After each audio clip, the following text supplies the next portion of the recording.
Hoy, jueves 3 de enero, antes de empezar, por supuesto, feliz año nuevo a todos. Espero que lo hayáis empezado como en pie. Nosotros no podemos empezarlo mejor, con un nuevo espacio, hablando de libros, hablando de lo que más nos gusta, de letras. Programa 91, ya sabéis, estamos en directo a través de nuestro canal de Facebook y podéis hacer todo tipo de preguntas, comentarios, compartir la entrevista, darle a me gusta y preguntarle todo lo que queráis al protagonista de esta noche, a Luciano Valls. Muy buenas noches, Luciano. Hola, muy buenas noches. Bienvenido y sobre todo muchísimas gracias por estar hoy aquí, 3 de enero, invitado a una fiesta y además que vienes desde Valencia. Sí, la verdad, pero la verdad que igualmente estoy encantado. Pese a venir de Valencia, ha sido un viaje muy bueno y ya te digo, tenía muchas ganas de estar aquí con vosotros y conoceros. ¿Por qué no ganas? Así se llama tu primer libro. Exacto. ¿Por qué no ganas? ¿Qué título más llamativo podremos decir? ¿Por qué no ganas? Bien, pues lo primero, me gusta siempre hacer la pregunta, como por ejemplo el título, porque ya directamente leí en algún sitio que cuando nos hacemos algunas preguntas o cuando leemos algunas preguntas y dejamos 2 o 3 segundos de silencio, tú mismo buscas la respuesta porque te crea como un vacío incómodo que tenemos tendencia a resolver. Entonces eso ya hace que la gente queramos saber precisamente el por qué no gana, es la como, solución. Sí, te invita además a abrirlo y a leerlo, a decir, ¿no? ¿Qué hay dentro de este libro? Un libro que, si no me equivoco, tiene una fecha muy importante, que es el 1 de julio de 2018. ¿Qué Así pasó es. ese día? Cuéntanos. Pues ese día fue el primero, el que me hizo escribir el libro, porque fue el día que España en fútbol quedó eliminada de la Copa del Mundo de Rusia, precisamente por Rusia, y fue tal el enfado y el cabreo que cogí como español que Como todo. que me impulsó precisamente a eso, a empezar a volcar todo ese enfado, esa frustración, y eso a lo tonto, al principio que era una servilleta arrugada, me hizo coger libreta, me hizo pensar en cosas y al final, mira, le ha ido dando forma poco a poco y ha llevado a esto. Al final podemos decir que del fracaso, la eliminación de España, ha nacido un libro. Sí, se puede decir así. Nos hemos metido de lleno en materia, pero no sé, me he emocionado mucho con el título. Voy a leer un poquito de tu biografía para que los espectadores, la gente que nos está viendo, te conozca, ¿vale? Ok. Luciano Valls, nacido en Valencia en 1971, lleva más de 20 años estudiando la esencia del entrenamiento mental y 15 consagrados a extraer, enseñar y aplicar los mecanismos de alto rendimiento, tanto en la música como en el deporte. Es músico y experto en coaching y psicología deportiva. Desde 1998 trabaja como profesor de música en ESO, con herramientas de la PNL, el coaching, el desarrollo personal, la relajación, la meditación y la psicología deportiva. Imparte desde 2005 conferencias, seminarios, talleres prácticos y asesoramiento personalizado a personas interesadas en mejorar sus destrezas. Qué interesante. Bueno, pues Músico, gracias. apoyo a músico, o sea, profesor de música. Sí, así Y es. coaching deportivo. Qué mundos tan diferentes, ¿no? Eso me suele decir la gente, pero a la vez, Rocío, fíjate que son dos mundos muy parecidos. Y te diré por qué. Porque normalmente, imagínate un deporte individual, por ejemplo el tenis, el boxeo, donde un deportista se tiene que gestionar mucho a sí mismo sus frustraciones, sus miedos, cuando no le salen las cosas, o cuando sí que le salen, no tener demasiada euforia. Y un músico también está 24 horas encerrado en su habitación perfeccionándose a sí mismo con su instrumento, entonces tiene un mundo interior muy parecido al deportista que está, individual. Con lo cual eso me hizo establecer paralelismos y ver que hay una conexión brutal. Lleva muchos años dedicado al crecimiento personal, podemos decir, a trabajar, bueno, me imagino que emociones. Sí, ¿Cómo se evoluciona o cómo se llega a ese momento y decides meterte de lleno a trabajar en ese sentido? Pues como casi todo en la vida, por un accidente o un batacazo. En mi caso el batacazo fue una crisis de ansiedad que tuve allá por 2002, creo. Además, eso de que estás viendo la televisión, una película normal y corriente, y de repente en mitad de la película, sin más ni menos, notar que el corazón te va a 1000, sin haber hecho nada, ni haber tenido un disgusto, ni haber tenido un detonante así que pienses que ha sido eso.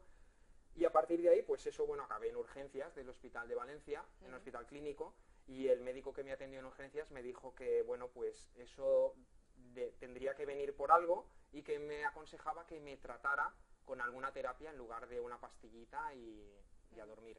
Y eso es lo que hice, le hice caso y me metí de lleno, gracias a esa terapia, en el desarrollo personal, empezando por PNL, que de hecho en mi libro hablo de ello. Cuando hablo de mí, hablo precisamente de eso, de esa incursión. Qué interesante. Habrás trabajado con todo tipo de personas y habrás visto hasta dónde podemos llegar las personas. Y algo muy interesante que decías, que todo viene a través de un batacazo. Y siempre es verdad que pasa, que muchas veces se dice que hay que tocar fondo para volver a levantarse. ¿Y qué razón? Sí que es cierto, sí. En muchas ocasiones es cuando es como el batacazo es un despertar.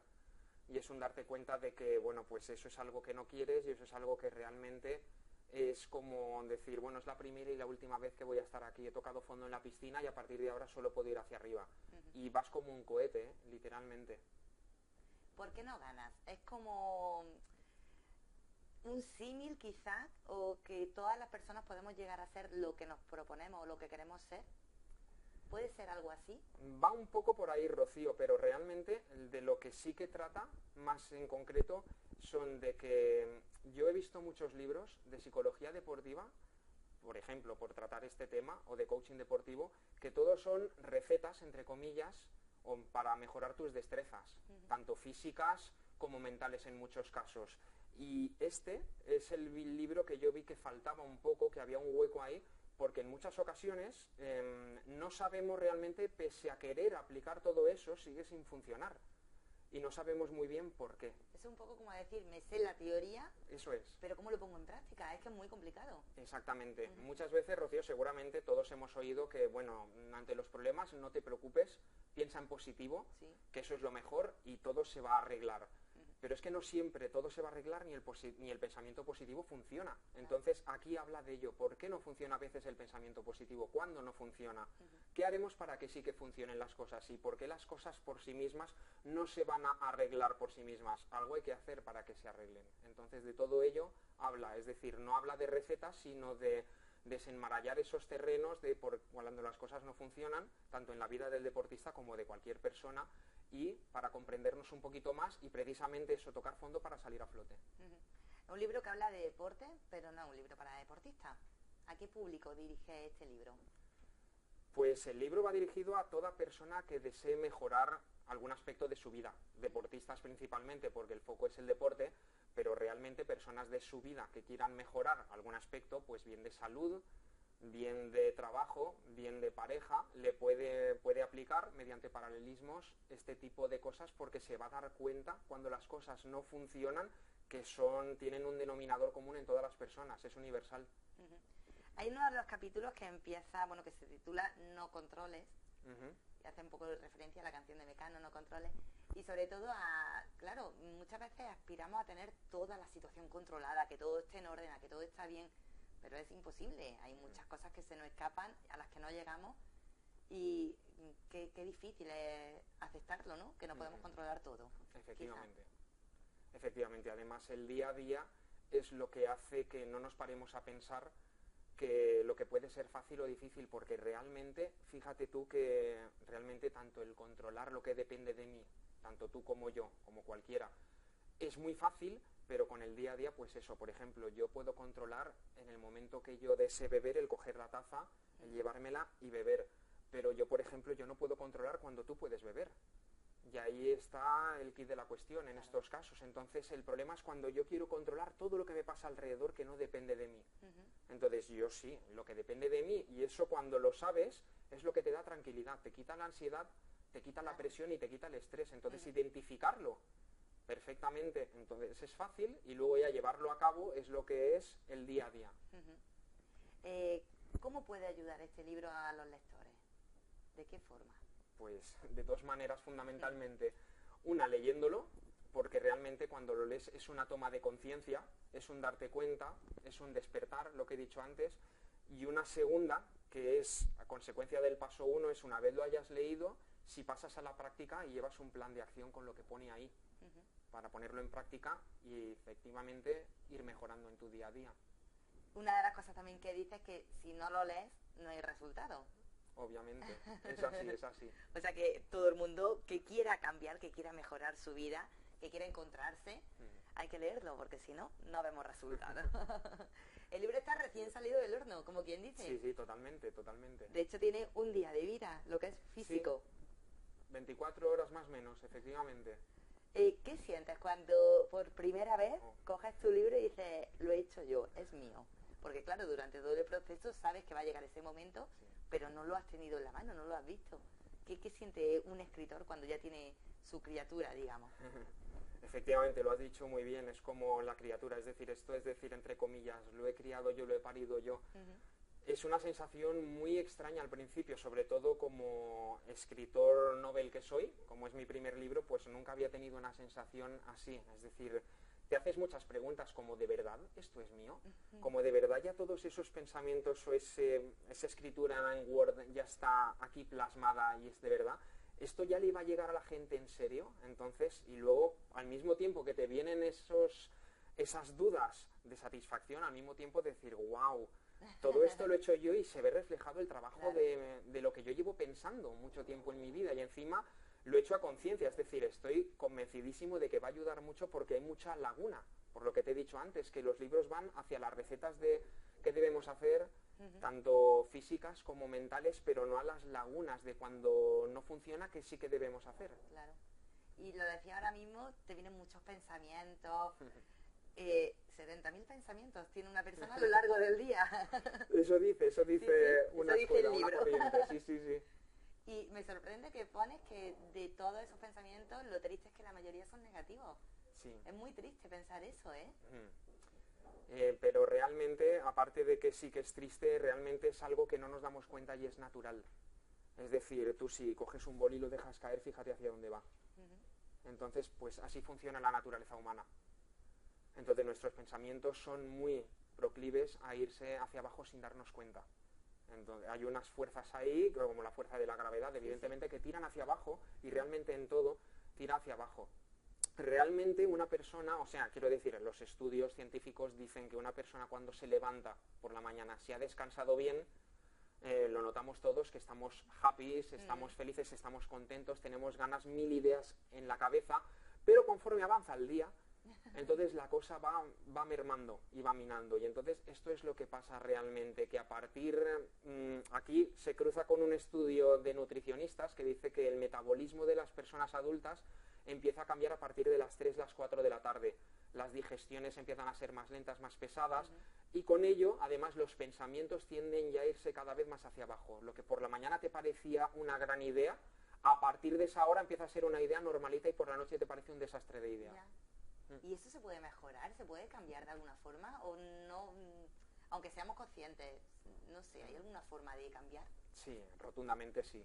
Realmente lo que pasa es que no nos educan a ello y no estamos acostumbrados a ello. Pero primero, como tú muy bien has dicho, identificándolo, siendo consciente y luego trabajando en ello para cuando vea que eso es así, te he pillado. Ya tienes la idea ahí, te he pillado, la he cazado, que realmente no es así. Entonces ahora me dirijo hacia allá, por ejemplo. Decía algo que si descansamos, nos despertamos con pensamientos más positivos, más energía, la alimentación también tendrá mucho que ver. En el caso de los deportistas, me imagino, bueno, y en el caso de todas las personas. Al final no tienes que ser deportista para que la alimentación te influya en ese sentido. Sí, obviamente. Y el descanso. Sí, de hecho yo menciono en el libro que hay 4 patas en la mesa que lo sustenta, que es la parte física, la parte nutricional, por eso, por la importancia de la nutrición, la parte del descanso, que aquí en España veo que se obvia muchísimo y es también fundamental, tan fundamental como las otras 2 anteriores, y luego la parte mental, que también en España hasta ahora mismo ha estado muy escondida. Entonces esas 4 patas las llevas a buen término y las cuidas y te conviertes en una persona de éxito seguro. Hablábamos antes fuera de cámara de la importancia de la mente en el terreno, sobre todo deportivo, de deportistas que se bloquean, que no son capaces de actuar como normalmente vienen haciéndolo. Pero me llama la atención porque es verdad que te puede pasar como deportista individual, pero tú decías, mi libro nace del batacazo de la selección española. Qué difícil es un equipo, hacer equipo, en el caso de la selección, jugar con esa presión, todo un país pendiente de ti y que de pronto llegues a un partido en el que todos realmente ese día teníamos mucha expectativa de que España iba a pasar y que te quede ahí. Qué complicado. Sí, muy complicado. Si manejar una persona, ya hemos dicho que a veces nos es complicado en un deporte individual, pues imagínate en uno de equipo donde están 11 personas más luego las que no están jugando esperando, por ejemplo los del banquillo. Entonces, si manejar uno es complicado, imagínate mantener un grupo pues que vayan todos en la misma dirección, que haya un buen líder que maneje, que haya una buena asertividad en el código de comunicación, que haya un buen clima de vestuario, que todos entiendan las cosas por igual en cuanto a física, táctica y estrategia. Eso, si todo eso ocurre, a día de hoy, sin un trabajo mental, por ejemplo, es un milagro. Es porque el líder es un pedazo de líder indiscutible y esto todo así lo consigue. Pero fíjate, Rocío, que pese a que todo líder, porque se me ocurre un líder como el Cholo Simeone, que es un pedazo de líder, no siempre tiene todo el vestuario. Por eso digo, porque no es tan fácil, ni mucho menos manejar un equipo. Que tienen que fluir tantas cosas. ¿Cuál sería tu deportista por excelencia, así, pues como tú dices, un líder por excelencia que haga las cosas bien? Pues habría varios españoles, ya que estamos aquí, pues me ceñiría a dos, a Pau Gasol y Rafa Nadal. Bueno, sí, es verdad que siempre se tienen como referencia esos dos deportistas. Sí. Rafa Nadal, además, aparte de ser un deportista de raza, de carácter, últimamente lo hemos visto, pues eso, la raza y ese carácter porque ha tenido muchas lesiones. Pero fíjate, nos fijamos, por ejemplo, en otra parte, en Pau Gasol, qué difícil es ver a Pau Gasol enfadado. Eso es lo que nos llama mucho la atención. Para mí, precisamente, es un líder. Y cuando va a la selección, por ejemplo, o ha ido a la selección, pese que también hay muchos jugadores NBA en España que ya están, eso, en Estados Unidos junto con el NBA, a él se le respeta como a un dios y no grita, no se enfada, no saca el látigo, simplemente es por lo que representa Pau Gasol. Además, se transmite con mucha templanza, ¿verdad? Sí. Es como muy... Luego tenemos un líder totalmente, bueno, para mí, en el mundo del fútbol como Joaquín, que no será el mejor futbolista del mundo, pero creo que tiene un liderazgo y una capacidad de hacer equipo. No sé, es verdad que creo que el liderazgo igual se puede medir de aspectos diferentes. Correcto. Sí, Joaquín efectivamente es todo un líder. Además, allá donde ha estado, yo al ser de Valencia, ha estado en Valencia, y allí también ha brillado como líder precisamente. Lo que pasa es que en Sevilla, con el Betis, pues precisamente es mucho más líder porque lo tienen todavía en una estatua, pero vamos. Pequeña, bueno, yo soy muy bética, o sea, lo tengo que decir, lo digo en todos los programas. Yo soy muy del Betis, entonces me alegré mucho que Joaquín volviera al Betis, y pues sobre todo por ese liderazgo que tiene, por esa capacidad de hacer equipo. Sí, es precisamente, Rocío, otro caso de los que dices, qué difícil es ver a Joaquín enfadado, ¿ves? También. Yo creo que no se le ha visto nunca. Aquí el líder precisamente es algo que tenemos en cabeza, que tiene que ser una persona, parece ser que tenga que ser tirana, que tenga que tener muy mala leche, que tenga que sacar el látigo continuamente para fustigar a sus trabajadores, y el que consigue dominar eso, entonces es el que pensamos o el que hemos pensado en el siglo XX que es el líder, pero el líder del siglo XXI no tiene nada que ver con ese paradigma. El líder del siglo XXI no tiene por qué enfadarse, tiene que arrastrar, pero por su personalidad, por su transmisión, es decir, siendo el ejemplo de lo que quiere que sean los demás. Y ellos dos precisamente son algo así de lo que estamos hablando. Cuéntanos un poco, volvemos al día que decides escribir un libro. Bueno, decides, ¿tú ya sabías en ese momento, cuando acaba el partido, que todo lo que estabas pensando lo querías transmitir en un libro, o eran pensamientos que te venían? ¿Qué va? Yo venía realmente en Valencia es muy típico entre amigos hacer una paella, que una paella es juntarnos los amigos en casa de alguien para estar juntos un domingo normalmente, o en familia. En este caso fue con amigos que no tenemos la ocasión ya de vernos habitualmente. Nos juntamos ese día con la excusa para ver el fútbol y para vernos. Entonces yo ese día venía de una convivencia de amistad fenomenal, pese al partido y al resultado venía de eso.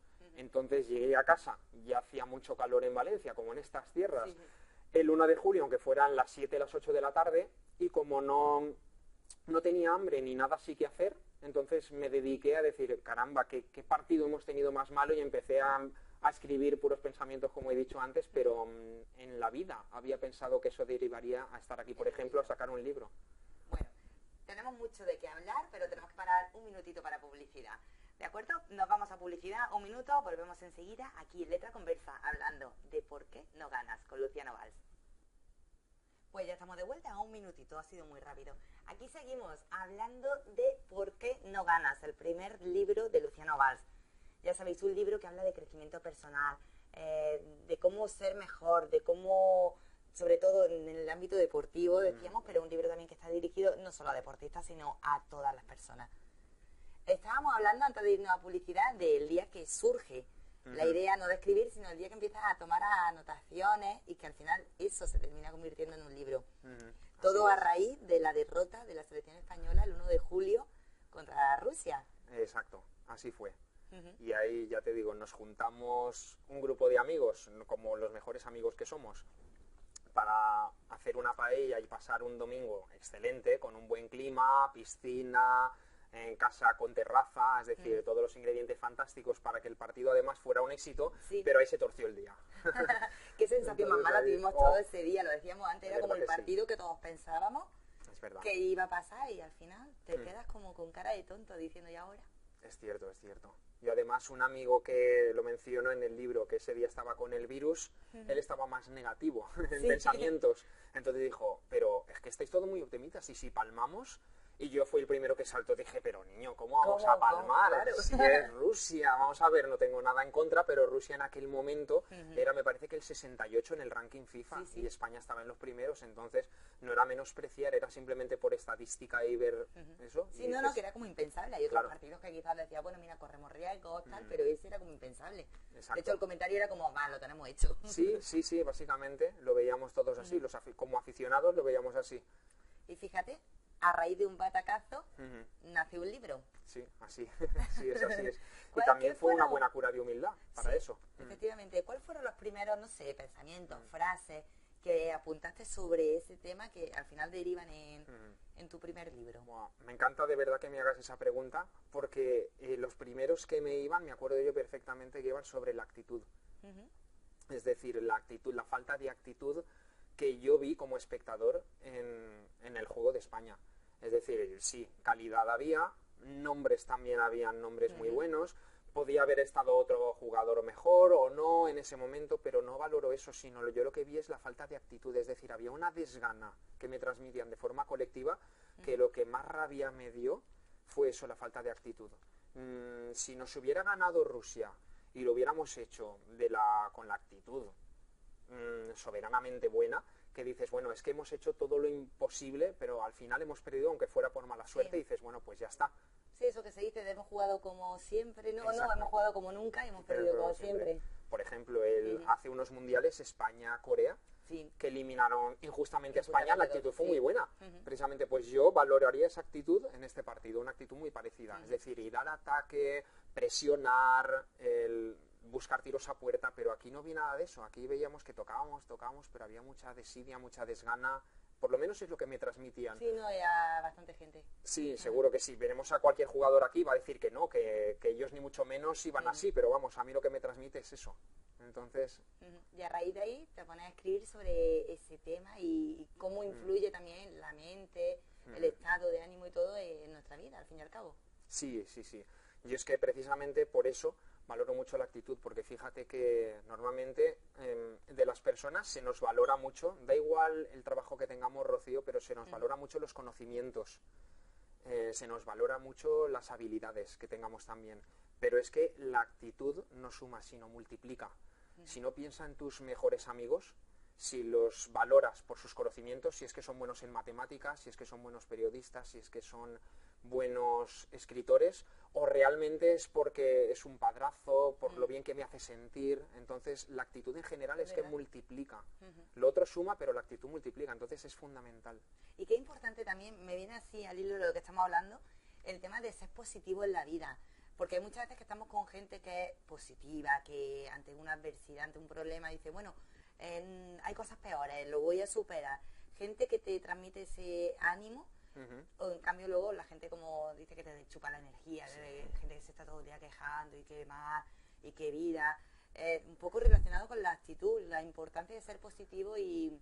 Aunque es muy complicado, en determinadas etapas de la vida es complicado por circunstancias ser tan positivo, pero creo que es como muy importante trabajar en esa línea, el ver las cosas, la parte positiva. Porque al final, aunque haya poco, pero casi todo tiene una parte positiva. Correcto. Así es. Y de hecho, el pensamiento positivo, bueno, quien no ha oído, pues piensa en positivo para lograrlo cuando tienes un mal momento, o en este caso, o en cualquier caso, no pienses que no, piensa que sí, y todas estas cuestiones. Yo creo que esto ya lo llevamos oyendo en nuestro país como 15 años, más o menos, empezó la corriente así del positivismo. Sí, sí, y todo pasa por algo, es como... Exactamente. Y yo pienso, evidentemente, que el pensamiento positivo es fundamental, es decir, entre un pensamiento positivo y uno negativo, yo me quedo con el positivo. Sí. Pero hay que leer el libro para darnos cuenta de por qué a veces el pensamiento positivo no funciona. Claro. Entonces, aquí viene también la clave de por qué eso pasa. Es decir, no siempre el pensamiento positivo es la fórmula mágica. Igual como para todo en la vida no hay motivación. La motivación es como una pila que se puede desgastar. Claro. Y hay momentos en los que no. Entonces, parece que en esta vida el que no está motivado no sirve. Pero es que en todas las personas no funcionamos con motivación, funcionamos con motivación, y luego también hay otra parte que se llama fuerza de voluntad, y hay que cuidarla tanto como la motivación para cuando una falte tener la otra. Tener la otra, claro. Entonces hay que cuidarlas. Y lo que tú decías, cuando las cosas no salen, también hay que estar preparado para saber que las cosas no van a salir siempre, y afrontar esa situación y saber actuar por ese camino. Efectivamente. Y más desde 2008, 2010 más o menos, que empezó la crisis mundial, y hemos tenido de verdad auténticos desastres familiares. Entonces, España ha vivido momentos muy duros, es decir, las cosas malas pasan, las desgracias pasan, sí, claro que y pasan. tenemos padres enfermos en algún momento, y tenemos gente que han despedido del trabajo cercana o a nosotros. Entonces esas cosas pasan y hay que saber estar. Y hay que estar preparado. Exactamente, hay que estar preparado para luego reconducir. Oye, cuántas cosas interesantes, de verdad.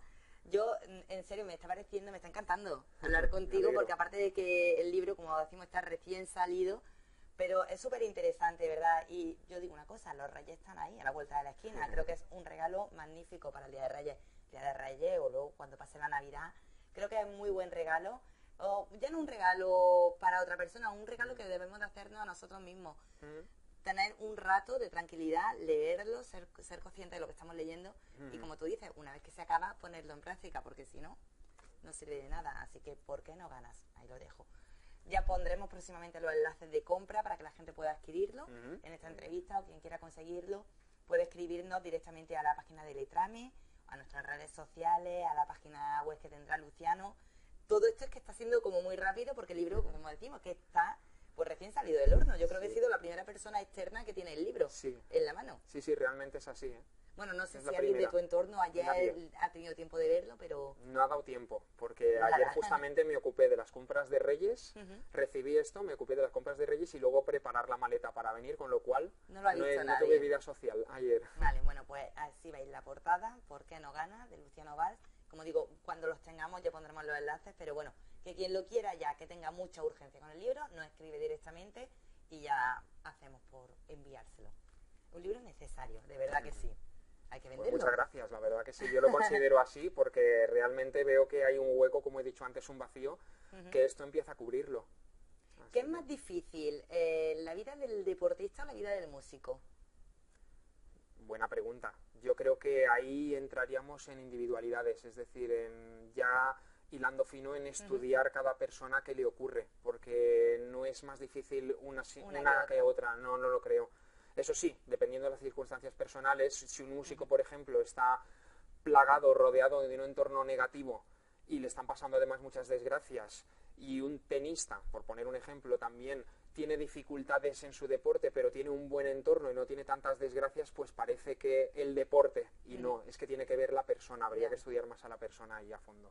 Te pregunto esto porque, vamos, a simple, no sé, el primer pensamiento que a mí se me ha pasado cuando he abierto el libro, cuando hablábamos antes de la vida del deportista, la vida del músico, pues automáticamente pienso, joder, es que la vida de un deportista, la presión a la que está sometido, los éxitos que tiene que conseguir, es complicada.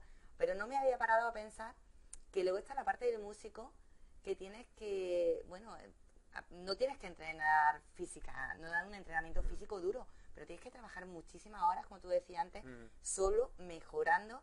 Y ese momento de salir en un auditorio, en un teatro lleno de gente, a dar un concierto y que todo dependa de que cualquier gesto, cualquier desconcentración en un momento te equivocas y se nota. Es muy complicado también. Sí. Te digo que al final mi primer pensamiento iba un poco al mundo del deporte, pero luego, claro, pensando en la música, creo que también es bastante complicado, es una presión extra también. Sí, totalmente de acuerdo, Rocío. De hecho, por lo que tú has dicho, un músico cuando sale a un escenario puede perfectamente quedarse bloqueado, que es lo que se conoce como el miedo o el pánico escénico ante ello. Pero realmente, por ejemplo, yo he trabajado con músicos y, por poner una anécdota como ejemplo, me ha venido muy bien el cambiar ese pánico escénico, ese miedo escénico, simplemente sin estereotiparlo el momento, pero a lo mejor ponerle la etiqueta al músico y decirle, bueno, pero afortunado eres tú, como yo, encima de que tengo un bloqueo y no puedo hacer lo que quiero, no, pero es que estás ante un auditorio y ante personas. Hay músicos que no pueden llegar a un auditorio ante personas porque no tienen ese nivel, porque están estudiando más que tú y además no tienen ese nivel. ¿Qué tal si en lugar de ver esa etiqueta como pánico escénico lo ves como un momento a lo mejor de mejora? O precisamente eso, hay gente que mucha gente está peor que yo, o yo he tenido la suerte de aprobar una audición, una oposición, por eso estoy aquí, y hay gente que no lo ha logrado. Entonces eres un afortunado. Y hay algunas personas que les ha hecho primero sonreír porque vienen muy tensas y luego lo segundo lo han empezado a ver así. Claro, es lo que hablábamos antes, de darle la vuelta a la situación y verlo de forma positiva. Sí, realmente es así. Es que para mí la presión del músico, la del escenario de verdad es un segundo paso, pero la primera es el músico ese que está estudiando en su habitación horas, y luego llega una audición y ahí sí que se pone bloqueado para formar parte, es decir, para ganarse el pan, para entrar a trabajar. Puede ser en una orquesta, en un conservatorio, en una banda municipal, donde puedes vivir de ello, y llega ahí y no puede demostrar su calidad por nervios, por excesiva presión, por lo que sea, y nunca llega a trabajar, y al final tiene que buscarse la vida de otra manera, que conozco muchos músicos que tristemente han tenido que buscarse la vida de otra manera por eso, por no ser capaces. No han llegado. Sí, exacto. Y es una pena al final. Sí, porque estamos hablando de gente que muy buena, muy gente que prometía, y que prometía mucho, tenía mucha calidad, y por esa fase de nervios, de ansiedad, de estrés, no ha sabido manejarla y se ha venido abajo. Además que el mundo de la música es muy sacrificado, son muchísimas horas las que tienes que dedicar y claro, esforzarte tanto y de pronto ver que no llega o que no está a la altura, digamos, tiene que ser un poco, pues... Correcto. Sí, es frustrante. Mamá quiere ser como Alemania. Me ha encantado ese título. El título de uno de los capítulos. Sí, realmente sí, le puse ese título a condición, a conciencia, no a conciencia. Porque siempre la frase que a mí siempre me venía es mamá quiero llegar a ser como, es de alguna película que vi en mi infancia o algo de esto. Entonces, mamá quiero ser artista, ahora mamá lo recuerdo. Quiero ser artista, claro. Entonces lo decíamos mucho cuando yo era pequeño. Sí. Y realmente, bueno, pues me vino a la cabeza porque Alemania para mí representa como país y sobre todo como cultura en el deporte unos valores que yo creo que son transmisores mundiales de lo que es la excelencia a esos niveles. Es decir, gente que maneje también la derrota como la victoria, es algo, no es nada fácil. De hecho, sabemos que lo más fácil del mundo es cuando tienes una derrota contundente, pues venirte abajo, y cuando tienes una victoria que a lo mejor no te esperabas es venirte demasiado arriba. Y los alemanes, precisamente por su cultura, saben gestionar las dos cosas. Entonces hay que leer el capítulo para darnos cuenta de qué estamos hablando. Sí, es verdad, y tienes razón, los alemanes parece que desde pequeños lo enseñan a gestionar las emociones, tanto para lo bueno como para lo malo. Sí. Y luego podemos hablar del ejemplo contrario, quizá en este último mundial. Para mí fue la sorpresa, además yo estaba encantada, a mí me encanta la selección croata. Y fue como, jolín, un equipo, una selección que bueno, que sí, que de primera sí, la selección croata, pues tenía Luka Modric, estaba muy buena, pero como que fue la gran sorpresa, la gran revelación, y cómo lo celebraba ese país. El ser finalista ya, era como si hubieran ganado el mundial, esa alegría, cómo gestionaba esa gente. O sea, yo el día que salieron a jugar la final decía, madre mía, ¿cómo lo van a hacer? Porque yo creo que ni de los nervios van a poder estar estable y salir. Una lástima que al final no ganaran, pero como que se veía venir porque era como no sé cómo decirlo, a un nivel que yo creo que ni ellos mismos se lo imaginaban. Ese es una de las claves, Rocío, que estás diciendo tú. es un nivel sorpresivo, pero sorpresivo de forma positiva, de que ellos fueron alimentando su alegría, su buen rollo, su buen todo, a nivel de que iban ganando los partidos y además en algunos con mucha soltura. Sí, sí. Entonces vieron que de verdad en la cabeza, cuando empiezas a cualquier persona le pasa, la cabeza te empieza a decirte que bueno, que eres capaz de eso y más, porque ves que además no es que vayas justito, es que vas con soltura. Entonces, claro, te empiezas a creer que sí que puedes, que no es que los demás sean mejores ni peores que tú, es que eres tú el que domina la situación, claro. No dependes de nadie. Entonces, cuando ellos se vieron así, bueno, de hecho, es una selección que yo creo que como en alguna ocasión le puede pasar a otra, pero en esa ocasión Croacia no tenía límite. No tenía techo. Por eso mismo es el llegar al punto ese de creértelo. Yo recuerdo cuando jugó el primer partido, que yo lo vi jugar y en pues, los típicos grupos de WhatsApp con los amigos y tal, yo decía, el campeón de este año va a ser Croacia.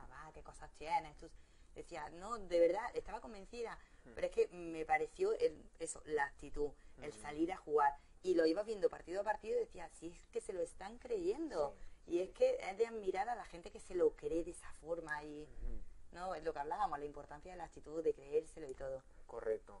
Y fíjate de lo que hemos hablado antes, Rocío, antes hemos dicho que de lo difícil que es gestionar un equipo, que vayan todos a una. Y fíjate que Croacia precisamente es un ejemplo de eso. Es decir, que ahí podemos ver el ejemplo contrario, salvando las figuras mundiales como Luka Modric, o Mandzukic, o Rakitic, que son de renombre y además tienen una calidad bárbara. Pero a lo mejor, ¿quién es el lateral izquierdo? ¿Quién es el centrocampista defensivo? Entonces, para ellos eran muy famosos, pero para nosotros a lo mejor lo metes en un equipo de la Liga Española, como ha pasado, como Versalico en el Atlético de Madrid, por ejemplo, y eso, y han pasado desapercibidos y los han acabado vendiendo. Es decir, ahí es la calidad del conjunto en Croacia, porque luego individualmente la mayoría son futbolistas dentro de lo que existe a día de hoy en el mundo, normales. Normales, sí. Bueno, nos estamos quedando casi sin tiempo, pero quiero que me cuentes cómo te encuentras con Letrame cuando tú ya decides, oye, pues mira, todas las anotaciones que tengo, voy a publicar un libro. O primero lo escribe y luego busca editorial. Cuéntanos un poco el proceso. Pues el proceso fue mientras lo acababa de escribir, como ya me lo empezaba a creer, que era de ver que esto, ostras, pues esto es un proyecto, esto está interesante, y esto me gustaría que quedara bien. Entonces empecé a investigar por el mundo de las redes y, bueno, por internet en general, a ver qué editorial hacía esto de forma profesional. Entonces consulté 3 o 4, donde en alguna que otra pues me ofrecían también garantías y tal, pero en Letrame descubrí, aparte del trato, que fue muy directo y muy humano, aparte descubrí que tenía en conjunto muchas más ventajas para mí como escritor que otras, por ejemplo, la corrección del texto. Casi ninguna editorial lo ofrecía si no fuera con un plus, pero es que Letrame, por ejemplo, lo incluye dentro de su presupuesto. Pero es que la corrección, bueno, me voy a meter quizá en algo que no tiene nada que ver, es que una corrección de un texto no es algo que se pueda elegir, creo yo, es que es algo obligatorio. Claro. Yo que soy fanático de la lectura, porque es una de mis pasiones, me encuentro libros con faltas de ortografía a día de hoy y dices, no me lo puedo creer. Sí, no me lo puedo creer. Digo, es que esto es muy grave. Esto es como en un partido de fútbol una roja directa. Claro, es decir, es que esto es muy grave y lo tenemos aquí tan normal y lo normalizamos cuando es totalmente anormal y aberrante. No se puede normalizar, o sea, tú tienes que sacar un libro limpio y por eso digo, no tiene que ser un extra, ¿qué tal? No, es que tiene que ser una obligación. Pues ¿y cómo ha ido el proceso? Lo conseguí. ¿Qué tal ha ido el proceso? Muy ilusionante. Como te dije desde que empezamos a hablar. Sí, la verdad es que hablamos, es verdad que estaba muy ilusionado.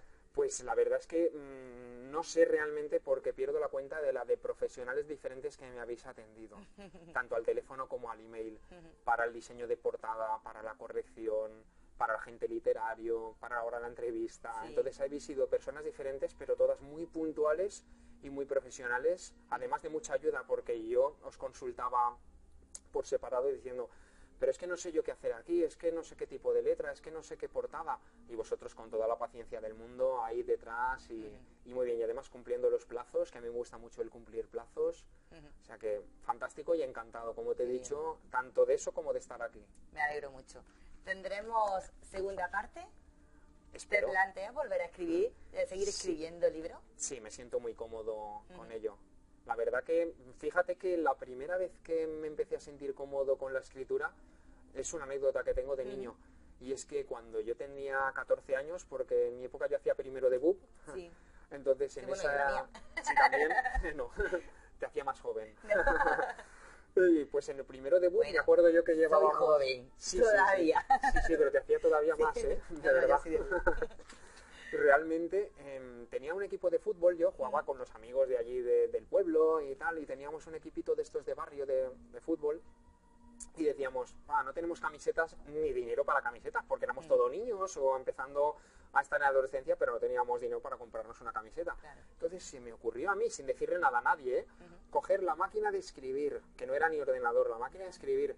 Empecé a organizar un texto que fuera medianamente culto para que me entendieran y empezar a escribir a las agencias de publicidad que salían en televisión, a Colacao, a Ariel, es decir, sin hacer publicidad, pero a un montón así de que Sí, se sí. anunciaban en televisión, y de la mayoría, si escribía 20, pues me contestaron de 10. Ah, mira. Y de esas 10, pues no, ahora no es el momento de patrocinar camisetas. Y hubo un patrocinador que sí, que fue el suavizante Mimosín, Anda.